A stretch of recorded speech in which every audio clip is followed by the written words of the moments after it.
We have seen many downed trees across the Bay Area today and last night.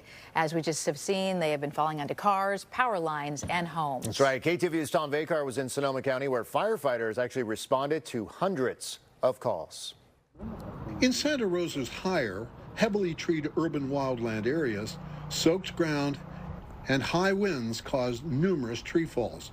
On Nob Hill Drive, this home was hit by a falling tree over its garage area, doing significant but repairable damage to its structure. A neighbor whose home was not hit described the weather. How would you characterize the winds? Are they about as much as you've ever seen up here? Yes. Yeah, they were enormous. The trees were swaying crazy.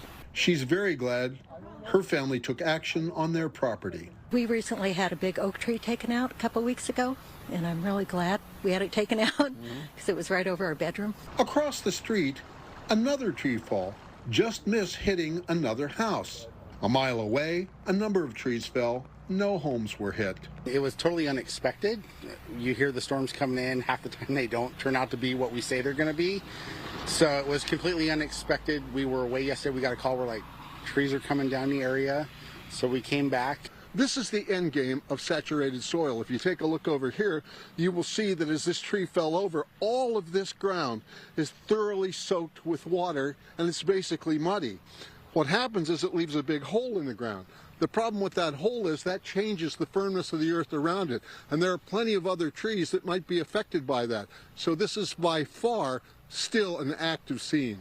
Santa Rosa Fire alone fielded some 200 emergency calls during the storm. Haven't seen anything like that in multiple years with the sustained winds going for as long as they did. Everything from branches in the roadway to trees across the roadway to power lines down, and also trees into homes. When you kind of move to an area like this, you get away from the town a little bit, but you expect this type of stuff, but not at this level. In the summertime, you worry about the fires, but in the wintertime, you do have to worry about some of those trees coming down.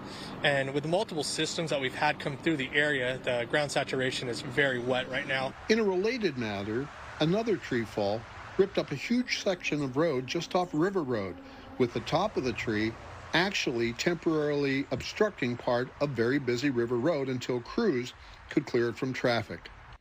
This Monday graphic shows that folks traveling wine country roads near Santa Rosa should indeed check in advance to see if they are open. All of this with almost 3 months of rainy season ahead. Tom Vakar, KTVU, Fox 2 News.